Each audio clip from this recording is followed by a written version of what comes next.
Okay, so this is the Koken screwdriver, Koken ratchet, which I've showed you before.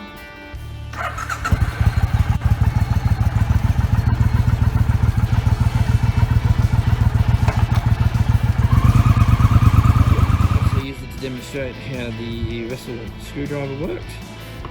So now that we've got these screws loose, let's pull them out.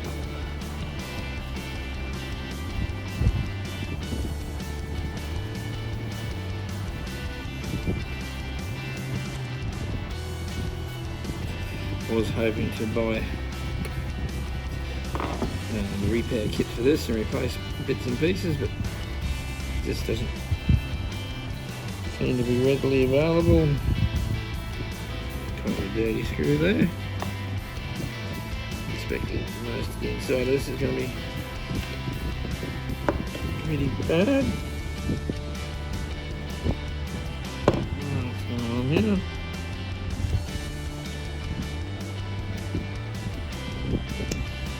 It appears that screw just stripped out.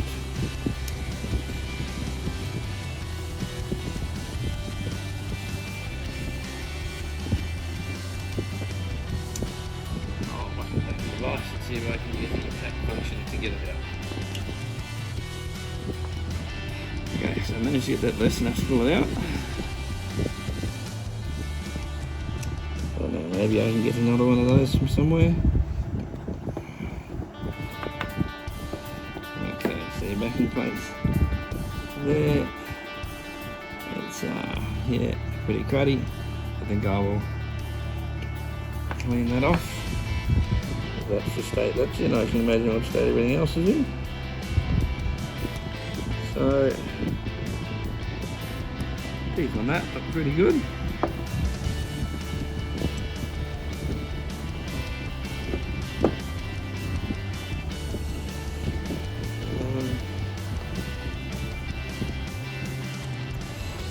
That there is just completely, absolutely chocolate full of dry old grease. So we'll see what we can do about that. Okay, so we spent a bit of time cleaning things up. Unfortunately, I don't have my sandblaster checking yet. As I've said before, my old one was caught in a rainstorm and filled with water, so I had to throw it out. It's got cloudy. Can't see practically anything in here. These cleaned up really nice. I just used the wire brush on the grinder, and those Milwaukee along those small pliers, the locking pliers, came in very, very handy for that. This bit here, I also just used the wire brush. Cleaned them quite well.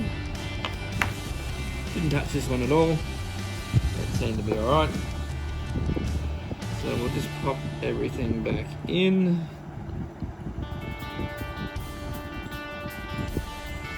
Now, I didn't actually look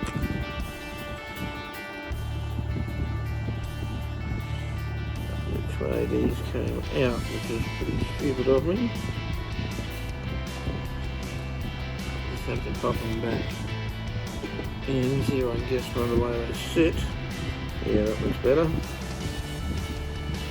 Much better. And the springs, I'm hoping they just sit there.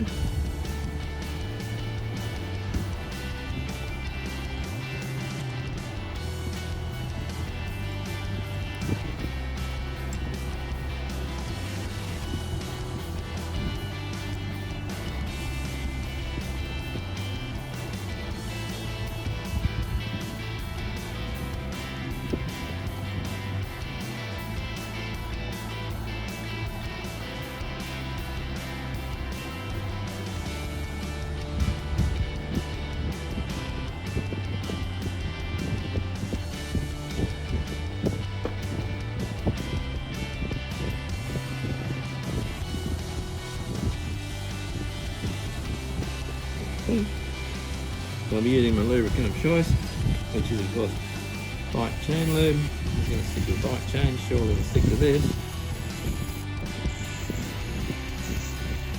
Leave it in there.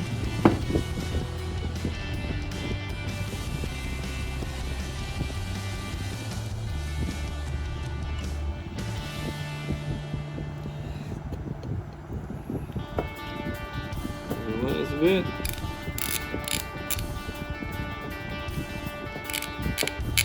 I think it feels better, sounds better, everything already. So, provided I can get these horrible screws to go back in, it's going to just about be done.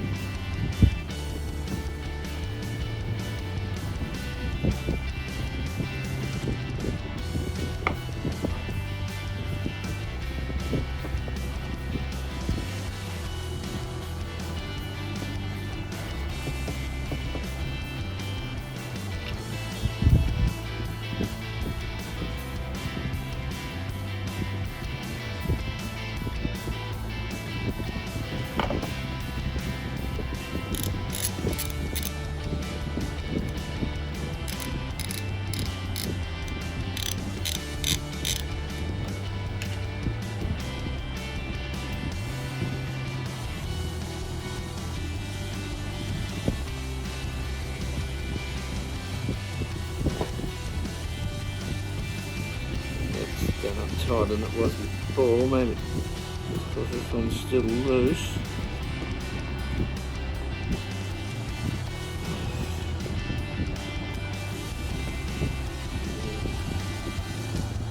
It's still not quite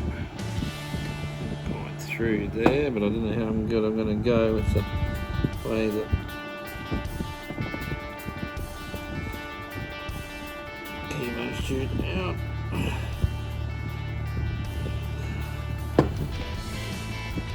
Okay. I can feel it under my finger. So yeah, they're both sitting proud now, which is good in the way for. Yeah, that's too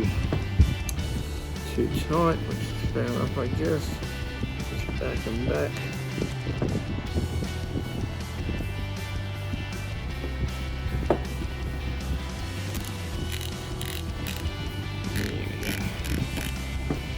One way, other way.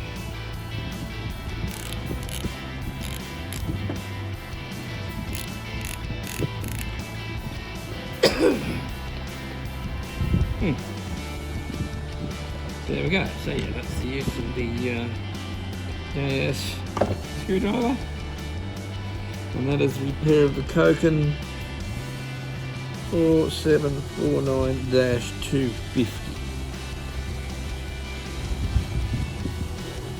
And 4J. Now I've sort of done a bit of research seeing if I could get the rebuild kit for this. The issue I seem to see is that they make them for different markets. The rebuild kit I see has an N on it, which I think is the North American market, and this one would appear to be Japanese market. So I'm not certain if it fits. It's $30, which is not a lot to spend, but it's still a lot to spend on something if I don't use it. So this is probably going to have to do for this at the moment. I mean, this would have once been a reasonably expensive ratchet. It still works fine. I have a lot of old sockets, and I'll just keep it in the toolbox with the old sockets.